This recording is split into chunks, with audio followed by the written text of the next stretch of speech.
5 years. 20-year marriage, no kids. I work, she does not. My wife had an affair which led me to sort of wake up and to recount the last 12 years. I realized that I have spent most of our marriage working hard to make the marriage work and help her be happy, and she spent most of that time being unhappy, expressed in various ways. She does not express herself or say what she needs but will act out to get her way. I have never seen her cry, but acting out is about being cold and angry. She hardly ever responds to me intimately or emotionally. She has become less transparent in her activities since I caught the affair. She refuses the idea of marriage counseling or therapy. We get along and have fun together frequently when she is not in a bad mood, 40% of the time. We have the same sense of humor and enjoy activities together. However, all of the issues with emotion and intimacy lead me to believe this part of relationship is just bull crap.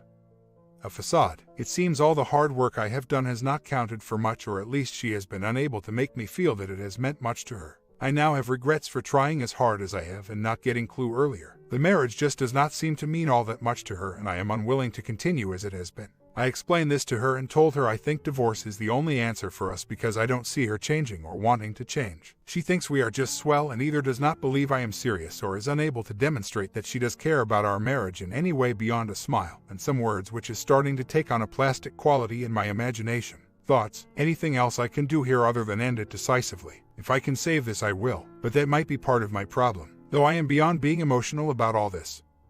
I am a fixer and I am going nuts over not being able to fix this. Oh, and yes, I have not been perfect in the marriage. I have never cheated, but I am sure there are things I could have done differently. That's not really point though. I say this only to show I am not completely self-absorbed. I am responsible for how long this has gone on, but I am much more lucid about it now. The problem has not been in my ability to make choices for my self-interest, but in seeing the relationship for what it was. I know everything about the affair, but it only lasted 2 months at most, more likely less than a month. We are very healthy financially with a lot to lose from a long legal fight for both of us. I was hoping to do this uncontested and settle on support, but service might be necessary. Spent today taking care of logistics, new bank account, P.O. box. Tomorrow comes the discussion that there will be no way back from, but I am fine with that, better than fine. I feel a lot better knowing this is the way it has to be and that I did all I could. A month later, during reconciliation, I had a sense that my spouse was still keeping communication open with the OM in a long-distance affair, but had become much better at hiding it. I contacted the OM of my spouse and threatened to share irrefutable evidence of the intimate affair to everyone in his close and extended family, including his wife and adult children. Though I would take not joy in hurting any innocents, this was not an idle threat. It had the desired effect, putting a hard stop on any casual contact they had kept, and deeply disturbed him. I enjoyed it, even if only by filling a few days of his life full of regret and anxiety. I found that I needed to confront him and even hurt him, and in doing so I gained a greater sense of empowerment over the whole matter. I don't think I would have felt better if I laid hands on him. The only thing I am sorry about is not doing it sooner, setting aside that I had to go this far with my spouse to completely end all contact. What do you think of this? Did I cross the line? If he has contact with my spouse, this will unfold in a most painful way for his family at my hand. Do I have a moral burden to not hurt these people, given that doing so is not necessary for my happiness? See my point? Indeed, such contact would be the end of marriage anyway. So then how does the relative satisfaction I get from that weigh against the damage and trauma it will cause? 3 months later, I am at the end of the marriage and I will tell her tonight. It is right, but it feels so wrong since we are getting along casually so well right now. I already decided upon divorce 3 months ago after exposing a serial affair for the 3rd time, and she asked for R. I succeeded in ending that affair. But the R has not been very heartfelt. My wife does not talk about her thoughts or feelings, so I get to learn by monitoring. She knows I am watching her but has no idea the extent of my abilities to monitor. Though she should. She visits sites, but leaves me cold. No physical intimacy of any kind. I have not even tried to touch her in a month. Not even for a hug, and she has not appeared to even be noticed. Regularly searches for apartments and houses in places she wants to live. Near the boyfriend I busted is searching profiles on single sites several times a week, even though never responds to emails from men on the site. I have her logins, passwords to those accounts. She occasionally searches for divorce information, and is carrying on a long distance with a guy I now believe was another affair. But I don't know the extent of it because she is deleting their Facebook messages almost daily. All this, and when I try to get her to talk about us, she just tells me all I are thinking about right now is my work. A lie, obviously. I guess she is not ready to move on even though she has given up. I have no clue. She won't talk. I suppose she just wants to put off dealing with the real-life consequences of a decision her heart has already made. We get along really well, have fun together, but it's obviously very shallow. I should have pushed for therapy a few months ago, but I am exhausted and can no longer continue to put energy into monitoring her. I can't conceive of another way of building trust back the way she is. I don't know that I am asking for anything with this, but I felt I had to type this out. Reading it, I must seem walked all over, and objectively that is probably the truth. I wanted it to be different. I did all I could. Time to move on. I know what I have to do. I hope we can do this with mediation. We have the net worth feed of a lot of lawyering, but not enough to avoid financial devastation in the aftermath. Well, I told her, I don't think she thinks it is real. She got emotional and tried to turn it around on me at one point, but she definitely does not think this is happening. I fear I am going to have to nail this down in a way that will set her off, making mediation impossible. I did not get into her recent bull crap, especially the second OM, but I want to avoid it getting nasty or talking about why anymore, just what is. I am sure this will get easier at some point, but for duck's sake, every step is a labor. Wife keeps the household and essentially does all the cleaning and laundry, about half the cooking and most of the shopping these days. She also is working on some freelance efforts that have not really gotten off the ground. I do well enough where I have been okay with this, but I don't wonder if that has been instrumental in her losing respect for me in a subconscious way. This will hurt me pretty badly with the support picture, I am afraid, though she has a degree and I do not. You are onto something, that this forces her to deal with the financial realities of life in a way she has not in some time. Pointing out all the crap I know she has been doing really did the trick. She gave up immediately and said that she can tell that it will take a lot of work to fix the marriage, and she was not willing to work that hard at it. I think the embarrassment of it all shocked her. After spending the whole day working on financial details for the separation and being well on the way to a no-contest settlement, she woke me up this morning wanting for this to work she would need, I see, the desire to change her narcissistic view of relationships, and a whole lot of work. I don't think it is possible. More talking tonight, I guess. I think she has damage from a messed up home life growing up. This drives a selfish, narcissistic approach where power and control moves to center stage in what makes her feel secure and affirmed. Sharing emotions, telling the truth about difficult things, and egalitarian approaches to life as a couple, I think, make her feel vulnerable and at risk. While she knows me to have a character that is well above average, no one is perfect. It is as if she is unable to trust it or feel right in a relationship she can't control with power, bonding, or controlling the narrative with a mix of truth and lies. She won't suffer a relationship she cannot control, and when she can control it, she loses respect for her partner and seeks romance in others. She is physically very beautiful, whip-smart, but has esteem issues in there also. A month later, my wife has a lot of behaviors that I view as narcissistic. While she expresses empathy for obvious suffering of myself and others, she does not appear to have much ability to consider matters more transient from a broader viewpoint. Specifically, she talks to me like I know exactly what she is thinking, which I find very strange because when I communicate, I spend a lot of thought and energy on being understood. I have come to interpret these behaviors as evidence of how self-centered she is, as this stuff happens several times a day, almost every time we talk. Examples: 1. Wife tells me a story about her friends from high school, and over the conversation 3 different people, men, are the main subject of what she is talking about. She will then launch into a tangent where she just uses he to narrate the story, and I have no idea which of the 3 guys she is talking about. 2. My wife will hear, smell, or see something in the house, and she won't ask me, did you hear, see, smell that? She asks what was that. I am left wondering what and that is, and having to go into a bunch of questions about it because I almost never know what she is talking about. These things lead to tense communication as she expects me to listen to her carefully, but then burdens the listening by sloppy communication. My marriage is already over for other much more serious reasons, so I am just being reflective here. But does this make sense to anyone as a marker, indicator of being self-absorbed and narcissistic? Or am I just fed up and too sensitive? 2 months later, I thought I might be past all this by now, but I am staring at what is likely another collapse in an attempt to reconcile. Obviously, I should have left her almost a year ago, but oh well. That said, here is what I need help with. My wife can be very bitter and vengeful, and I think she might get that way through this process. I don't fear physical danger, but she may be prepared to accuse me of things I did not do across the divorce proceeding, and particularly while we are both still in the same residence. I have reasons to believe she was searching ways to put legal pressure on me before, so she is more than capable of going that low. I am trying to balance the risk of staying in the family home with what she might accuse me of random crap, versus the risk of moving out of the home on the announcement of the divorce. I don't expect it will give her a stronger position in the divorce, but she will be left with no incentive to move out. Free rent.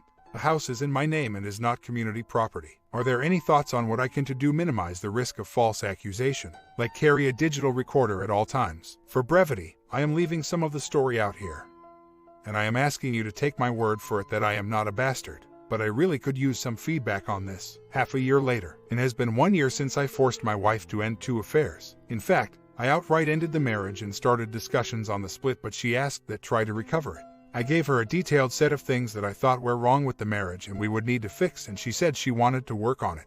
I asked for us to go to MC, or at least for her to go to IC, since I believe she has a lot of issues. She refused ICMC but did in the months following the blow-up attempt to do more to bring us closer, at least symbolically. And I appreciated that, but they seemed more demonstrations than real intimacy. I responded in kind, trying to do my part, but after 6 weeks of trying increase real intimacy between us, which included attempts at making, I gave up and shut down, which was helped by getting very busy with other things in my life. One of the features of our relationship is she never talks about anything personal. If anything is wrong or needs work, I need to be the one starts the conversation and drive it. And she is often just playing defense, trying to end the conversation as quickly as possible. I thought if I just stopped trying, she would notice that was a bad sign and make her want to talk. If not, I expected it would blow up again and then it would really be over. So, a few months slipped into 6, then holidays, some busy travel plans, and bam. About 7 months further on, and the marriage still feels like it is on life support. No bonding, no communication on anything meaningful, but endless draining small talk. So, I give in and start forcing us to talk about how crappy our relationship is again. I think I proved by my 9 months of silence that I am not needy. But she is still closed off. I pushed for MC, IC, she refused. But we do start sleeping together again, first in a year. But I can't help feeling like she still has no interest in it, despite apparently actually enjoying it. She can't seem to help asking for favors and permission to buy clothes, shoes. So, to sum it up, 1. I feel like I'm draining my life away with someone that has no idea how to be in a relationship or who appreciates the different kinds of intimacy a long marriage can offer. 18 years. 2. I am monitoring her extensively. I am 99% sure she is not cheating, and I am very good at this sort of thing. But it is exhausting, time-consuming, and symbolic of the reality that I do not trust her. I have to let go of this at some point, but it does not feel right to do so with everything else that seems broken. Her lies go well beyond the cheating, which is part of the trust issue. She has told some big and serious lies in our history and don't think she has reached a place where she understands that will ruin us, though I have explained it plenty. 3. I have this sinking feeling that she stays because of my income and that divorce would be a huge adjustment in her life. Maybe this is my own neurosis, but that's how it feels. 4. I have not forgiven her. I am not sure I can, and I probably should have just stayed the course on the divorce 1 year ago and just moved on. I can probably guess the advice you have for me. Force MC with threats of divorce, just leave her. Or maybe even a few people that might say I am a big part of the problem. I look forward to your thoughts, but most of all I think I just needed to write this out, discuss it, to help me make up mind on the most profound and consequential decision I have to make in my life. I am certain they both were physical affairs and overlapped each other. I think what I was trying to support the idea of treating R not as an emotional feeling, at least not at first, but a set of milestones that are either crossed or not met. At the end of the day, we are now roommates, and I don't think there is anything I can do to change to that. Things have been far from perfect for me in this relationship from the start, but I always thought it could get better until the affairs. Hell, I don't even know for sure there were no other affairs over the last 17 years. I suppose the hard truth is I was the only one really trying for most of those years, and while she was preoccupied with herself, I fell in love with and pursued what I wanted her to be more than who she was. I am feeling really down tonight, but nothing changes and I slog forward to divorce. There is so much to do, and I also need to focus on work. I need to hold it all together through some tough seas ahead. So, I just emailed the lawyer for appointment. This is happening. I need some advice before I pull the trigger on this first, so the first meeting with the lawyer should clear up some things. When I boil this all down, what makes it impossible for me to go forward with the marriage is her willingness to lie to about big things and her unwillingness to work on changing that. Her emotional affairs, money, and some other big lies I don't want to get into. If it was not for that, I'd probably work on it longer. But she is making no effort to get past her fast and loose relationship with the truth. Her way of dealing with difficult and hard things is just to lie, and I can't live with that. I have pushed her toward IC to deal with her the lies and narcissism, and MC to bring us closer. But she won't go, and the rest of her work on the marriage is appeasement, duty sleep, and rug sweeping. The emotional affairs are over, at least for now, and things are calm, friendly, even a lot of fun at times. But the party is over and reality is finally here to stay. I am anxious about where this is heading. I don't expect violence from my wife, but almost anything else is on the table. She can be very vindictive and nasty. She might get extremely confrontational and nasty. She might lie about me to friends or authorities. She might destroy my property and things I care about in the house. She might drag this on as long as possible to avoid getting a job, if I am lucky and she has any remorse at all for what she has done. I can just talk her into moving on quickly with half of everything and a big alimony check for a few years. I need to work out timing, when to tell friends and relatives. Once I do that, this will get very real. I am going to push hard for uncontested, but my state's laws are not very clear on alimony. It is basically just whatever the judge likes, which leads a lot of people to go to court to gamble for more. I have some leverage here, but there is not telling how this will go. Last year, at D-Day, when she asked that we keep trying, which led to a year of weak half-hearted false R. She was very remorseful over the affairs and we had almost agreed to a settlement. Hopefully we can pick up from there, but who knows how it will go down when it is clear this will happen. Meeting with lawyer tomorrow. Most of my notes are together, I think. Hope to get this kicked off the Friday after next, giving the long weekend to manage whatever talking or acting out she wants to do. I know I am going to leave the lawyer's office with a lot of unanswered questions because the weak guidelines in my state just encourage people to go to court over spousal support. That I will pay her a significant alimony for a significant period of time is clear. But that could mean $12,000 a month for 6 months or $3,000 a month for 7 years. When she talks to a lawyer, which I think she should, I just hope they don't sell her on going to court and we can negotiate this down to something that does not feel like it is my enslavement. We have enough cash.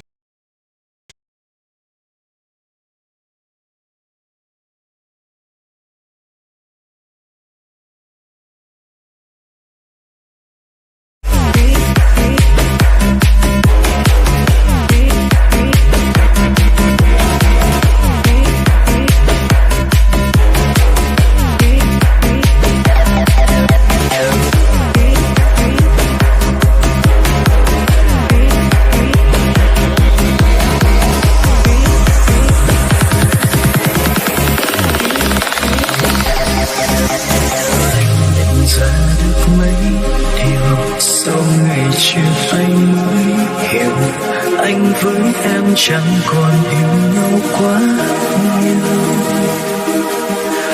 Bởi vì nhau ước mỗi lần lại vội xa vì bất cần.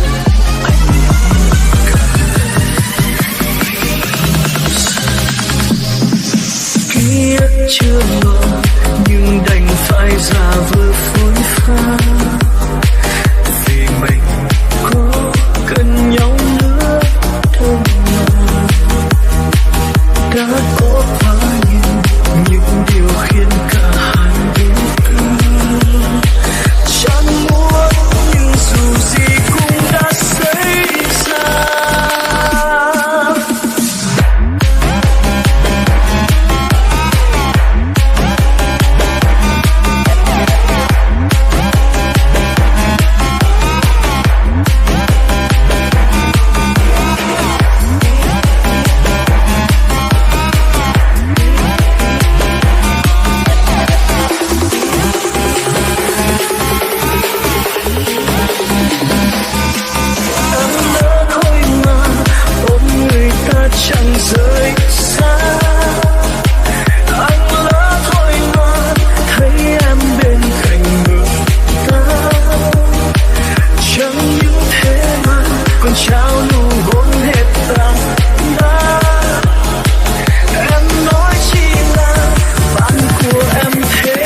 the bank for probably 3 years of fighting, but she will need cash more than I will. Most of the facts are in my favor. She has a degree, just recently retrained for a specialty, is healthy and quite capable, and still could work for 20 years. What is not in my favor is that I allowed her to not work for about 14 years as she pursued being a writer and a few other things that never went anywhere. If she gets a job in line with her specialty that pays the average, and I give her $2,000 a month, we will both be on virtually equal incomes, which seems fine for a while, but unfair to me for much more than a year, or maybe 2. The problem is it is so hard to get examples of what the court orders, and lawyers that I have talked to won't really speculate. If it does go to court, I will probably have an advantage because, without kids, it's fairly clear she has squandered the time she had without working, and that would have to weigh into any judge's decision.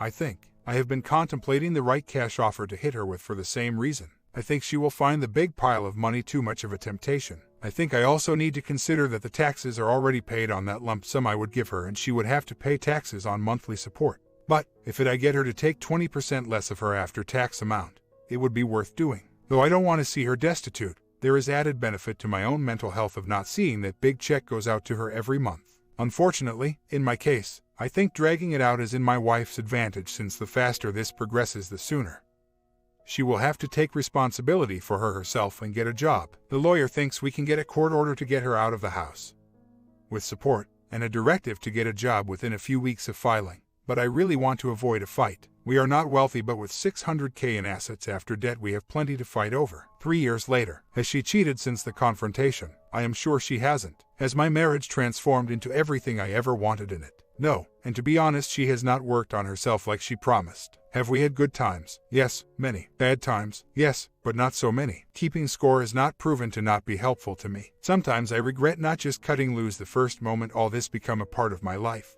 Maybe my life would be better. Hard to say. But what I do know and what I can control is myself, and in the almost 6 years since my nightmare, I have done great things with my career and personal life. I can't get into details without eroding my anonymity to anyone that knows me.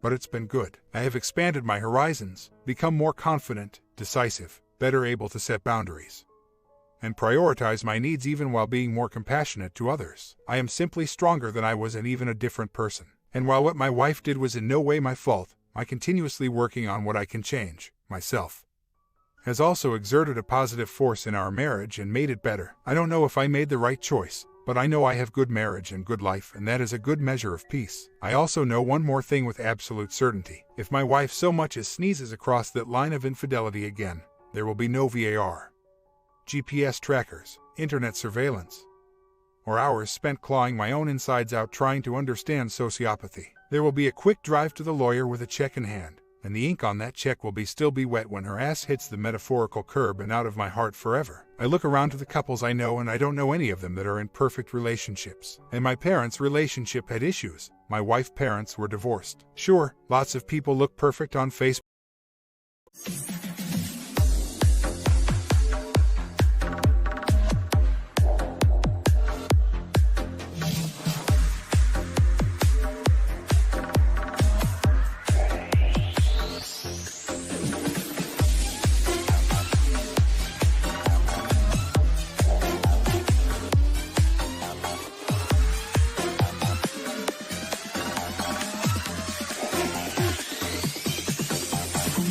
Trên con đường xưa trong làng quê, nụ cười không nói cho lòng vẫn vương, rơi vòng tay cuối thơm mùi tóc em như bông đào trong cơn mê còn ngất ngây. Ngày mai thôi đôi ta lìa xa em còn nhớ, thật lòng anh muốn ta nhìn thấy nhau, chớ quên màu câu yêu thương em với anh hôm nào, đành nhìn em lòng anh đau nhói.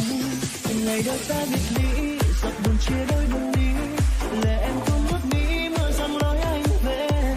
Trái đất như ngừng quay, sao mưa vẫn rơi vô tình, nhưng cô đơn đành thôi quay bước. Từng cầu mong em được vui ở nơi phương trời xa, có bao giờ em nhớ anh đang mong chờ, vẫn mong em về đây chung với anh bên ngày. Tình yêu kia mãi luôn mang theo suốt cuộc đời.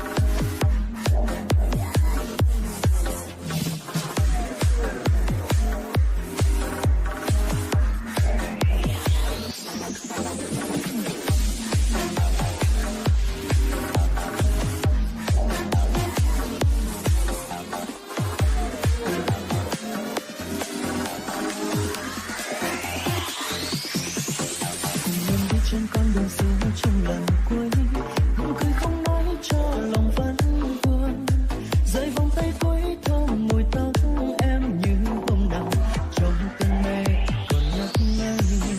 Ngày mai thôi đôi ta lìa xa em còn nhớ, thật lòng anh muốn ta nhìn thấy nhau, chớ quên màu câu yêu thương em với anh hôm nào, đành nhìn em lòng anh đau nhói.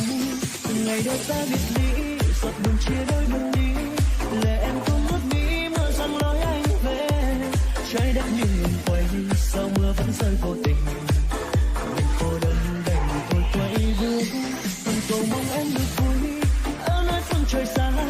Có bao giờ em nhớ anh đang mong chờ, vẫn mong em về đây chung với anh đêm này, tình yêu kia mãi luôn mang theo suốt cuộc đời.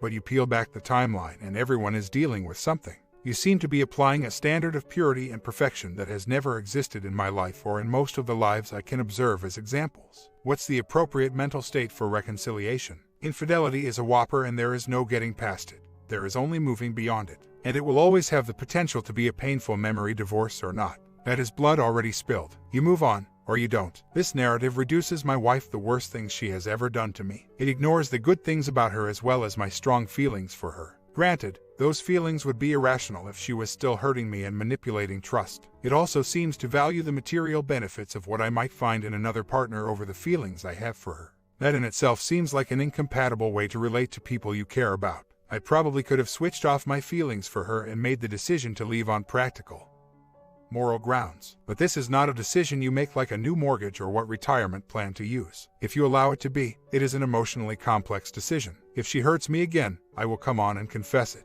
But it won't hurt me nearly as much as it did, too much scar tissue, and my response to divorce will be swift and decisive. But I don't think that will be the case. I also let it all go, emotionally. The anger, the pain, the shame, because I had to. I just could not do it any longer. It was all exhausting and I stopped caring about the consequences of checking out. I somewhat expected that letting this go would also end my marriage. In retrospect, I could have just as easily got a divorce at this point. The world was in ashes and I really did not care all that much. But what I really wanted to do was work on myself and not think about my screwed up marriage anymore. These two things gave me the time and energy to start working on myself and paying attention to my own happiness, my own goals and aspirations. I became much more decisive and prioritized my needs and wants. I was much less concerned about what my wife wanted and her happiness, and it felt good. You could say I finally did a full 180 and moved on to a whole new life, and, as it turned out, my wife, then my marriage, and then finally my feelings for her all followed me to that place, and a new relationship was built out of that better balanced my needs. It might be the sense of empowerment of remaking my life and world that allows me to move past the past. I don't know a single person in the world without flaws. In some friends it took decades to see past the walls and the issues underneath,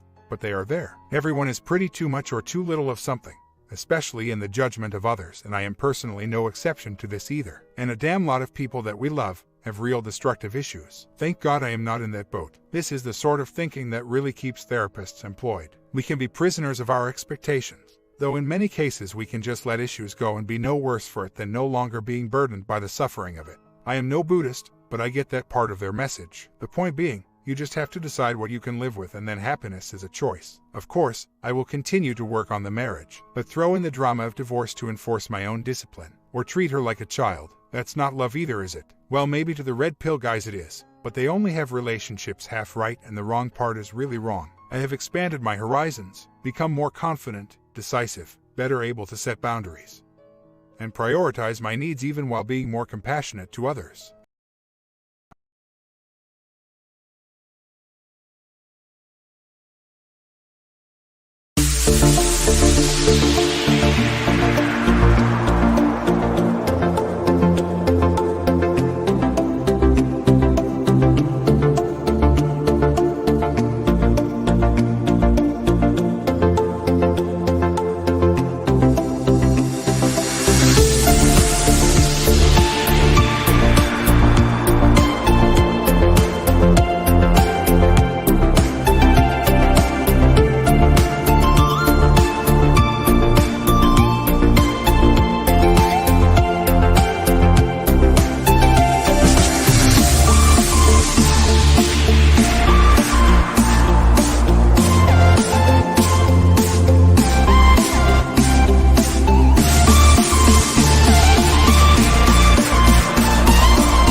lucky.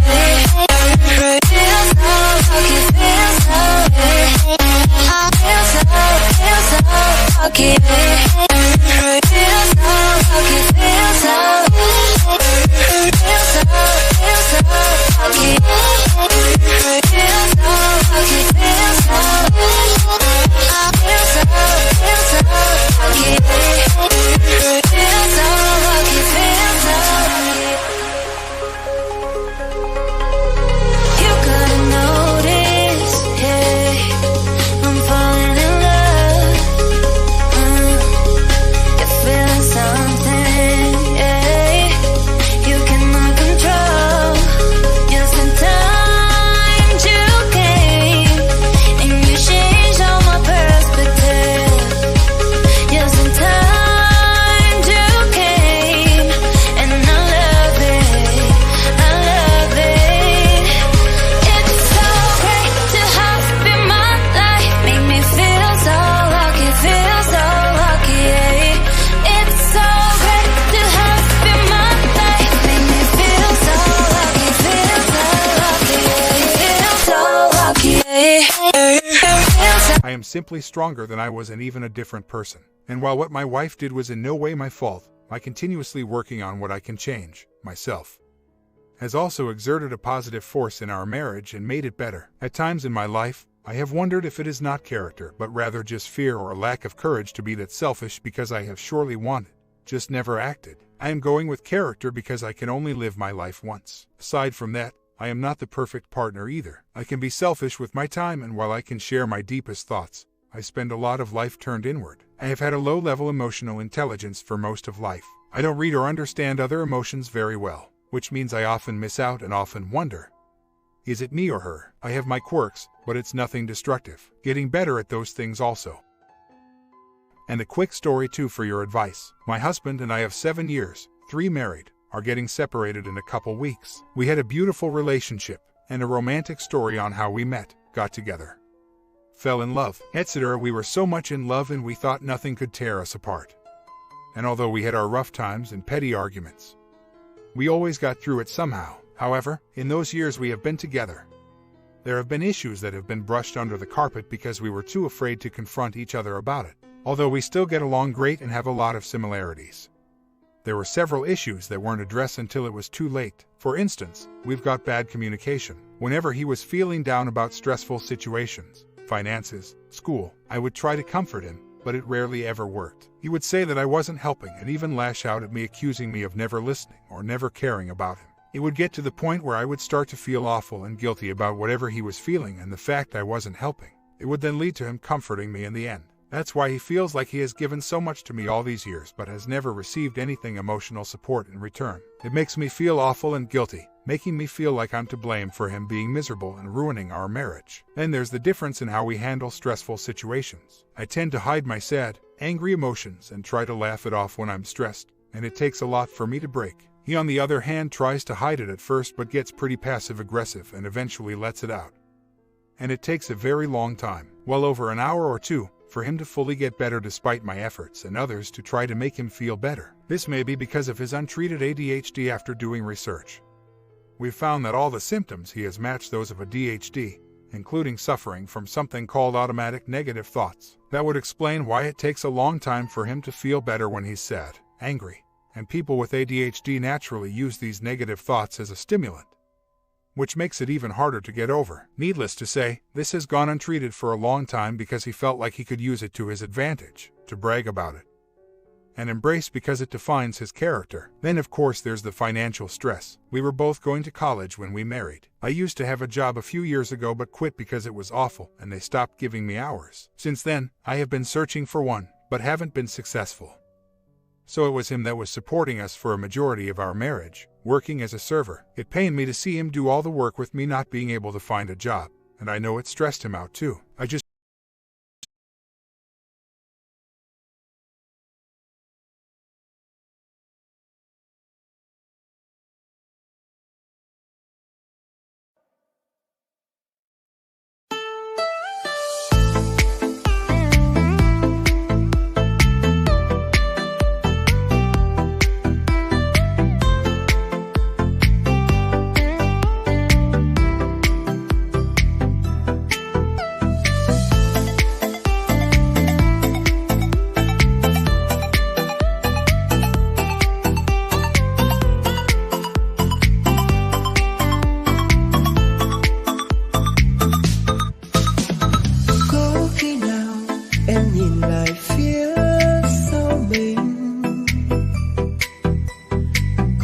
khi nào em thấy một người thương em hơn bản thân mình, được thấy em cười, người ấy đánh đổi tất cả. Dù hạnh phúc em trao cho ai không phải người ấy, rồi ngày nắng phai nhạt đi dần, hạnh phúc em tròn là bao dòng. Em khóc thầm những giọt lệ rơi ướt cả trái tim anh. Đừng khóc nữa mà không được buồn, em xứng đáng với những nụ cười mà bấy lâu nay em không được những điều ấy. Dù có thế nào anh vẫn chờ, cuộc tình ấy em cố gắng nhiều rồi, mệt mỏi phải không, phải anh đây tựa vào đi.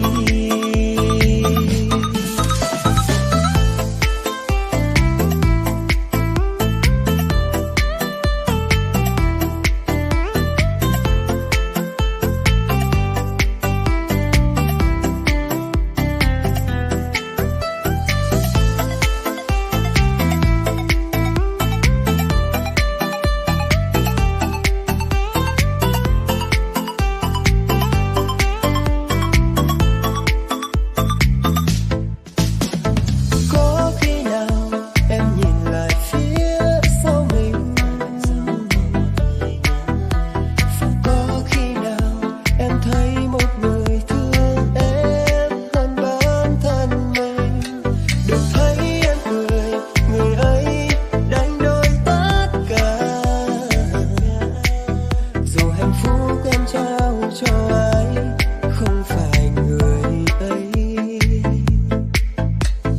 rồi ngày nắng phai nhạt đi dần, hạnh phúc em tròn là bao dòng. Em khóc thầm những giọt lệ rơi ướt cả trái tim anh. Đừng khóc nữa mà không được buồn, em xứng đáng với những nụ cười mà bấy lâu nay em không được những điều ấy. Dù có thế nào anh vẫn chờ, cuộc tình ấy em cố gắng nhiều rồi, mệt mỏi phải không, phải anh đây tựa vào đi. Đừng khóc nữa mà không được buồn, em xứng đáng với những nụ cười mà bấy lâu nay em không được những điều ấy. Được những điều ấy. Dù có thế nào anh vẫn chờ, cuộc tình ấy em cố gắng nhiều rồi, mệt mỏi phải không, phải anh đây tựa vào đi.